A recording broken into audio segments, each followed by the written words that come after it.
Well, another day and another flight, and a lot happened on these two flights that I did today on that day, and so you'd be interesting to keep watching and see what happens. Well, it wasn't recording, but it's something pretty serious anyway.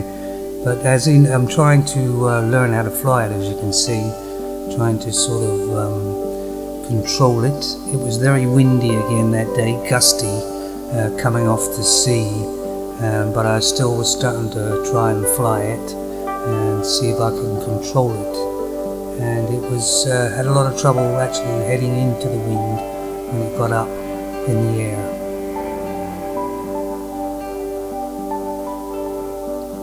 But it's a nice sunny day, but the wind was still quite heavy.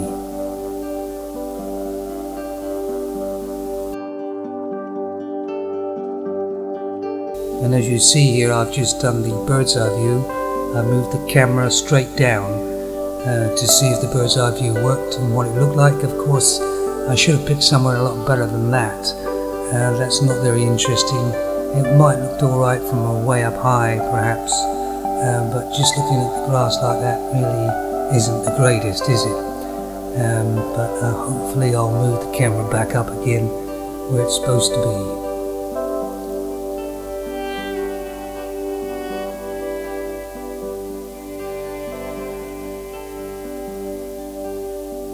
Okay, so then I'll move the camera up to where it should be.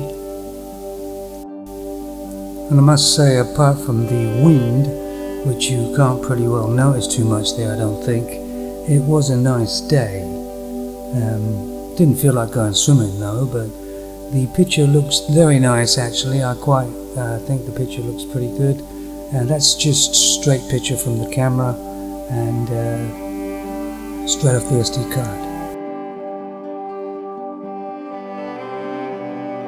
I'd just like to point out that I filmed nine sort of videos, sort of short ones, in that day I was filming there, and 2 of them were corrupt again.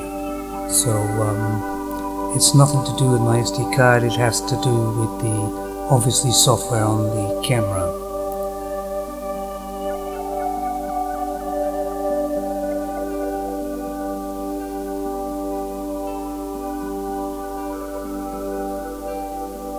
This is a small sort of town on the south coast of the UK.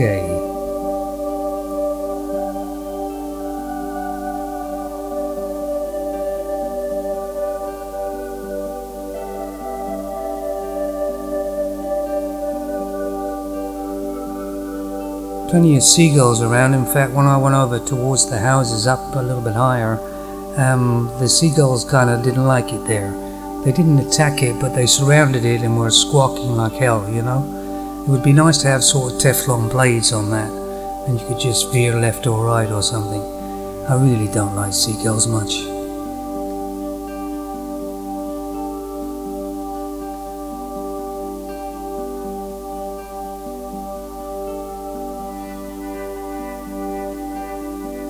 As you can see, it's sort of been, the drone's been blown a little bit out the way a bit, but you know, remember that house in your mental mind. If you can remember that house, that plays a major part in what happens that day. So just keep it in mind.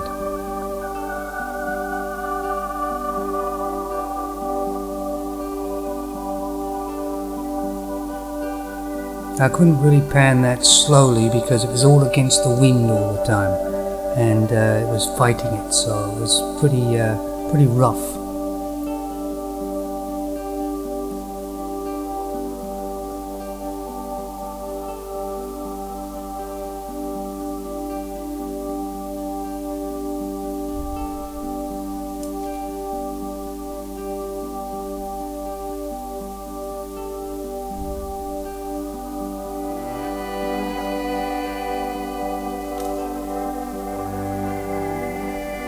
There's not too many people actually in this sort of grass area.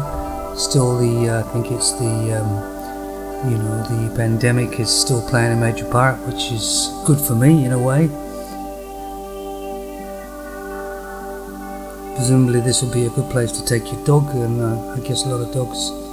Whoa! See, I'm trying to control it to sort of buzz me, and you know, trying to get control of the drone, so.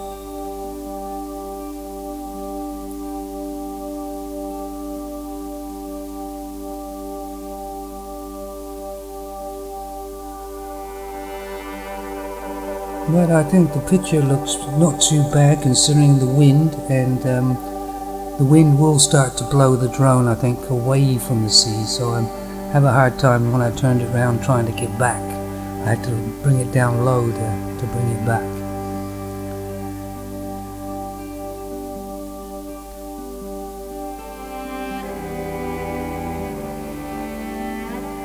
It's funny how everything looks so nice from way up there.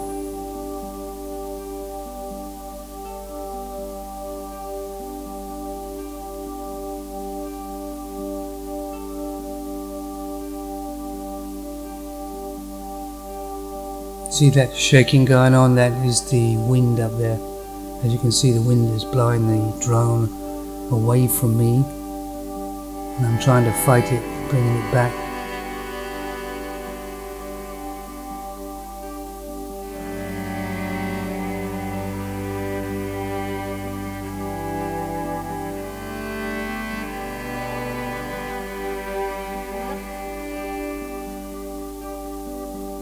This nice guy with his dogs. There was quite a few people with their dogs there. Some of them were nice dogs, you know, they were dogs, and some of them were a bit, well, you know, those handbag dogs. If you're gonna have a dog, have a dog.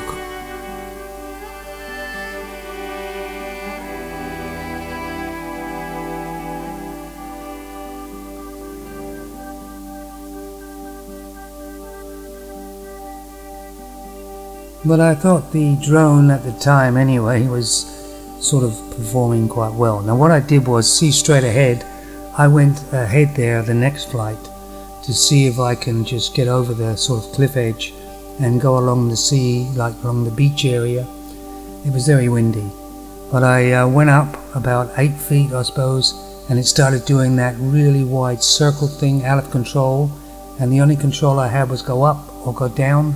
I couldn't do anything else, so I just landed it, and it ended up way back in on those houses way there, and I had no idea where it was.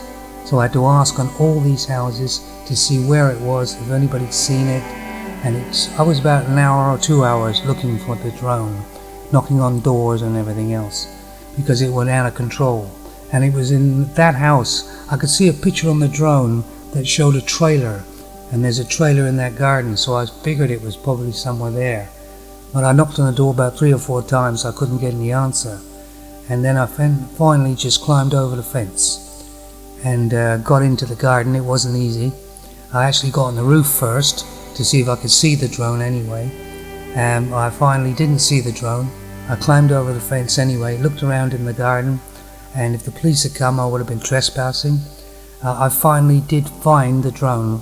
It was amazing how I found it. I don't know. They should have a beeper on it or something, but they don't. So you have no idea where the drone was. It's only because somebody said they heard it go down there, somewhere there, and I had to look around everywhere, and finally I did find it. It was upside down on the cement, and I finally got it. And well, you know, the only reason it got to that point though was because the drone went out of control. It went into this big loop around me, but really wide and fast, and I couldn't control it at all. So not a very good thing about the drone. That luckily I found it, but I could easily have lost it right then and there. So after all that messing around and everything, I took it back to where I flew before, and it was a sort of a sheltered type area. I took it up about, say, 8 feet, and then it did this complete circle around me, really wide and fast, and it kept on going out and out and out. And I thought, what can I do? I can't control it, can only control it up or down. So I controlled it down, and it landed in brambles, but a big patch of brambles, quite a long way from me. And these brambles are over knee high, and some of them are way up to your waist, and it's really thick. and the drone disappeared in there. And I ran over there, it was quite a way to look for it, and that's where I think it landed. And I kept on looking around. I spent an hour and a half looking for it, trying to walk back and forth, doing the correct, doing it methodically and everything. Do you think I could find it? I couldn't find it anywhere. So after about an hour and a half, I decided to go to my local gardening store and get some shears. I'm going to have to start cutting all the brambles because they're really high and you can't see anything. And I got a sandwich, a drink, and some gloves. I figured I'm going to be there a long time, even if I would find it. That's a very, very, very big area. So as I was walking up, I thought, yeah, I got my shears, got everything.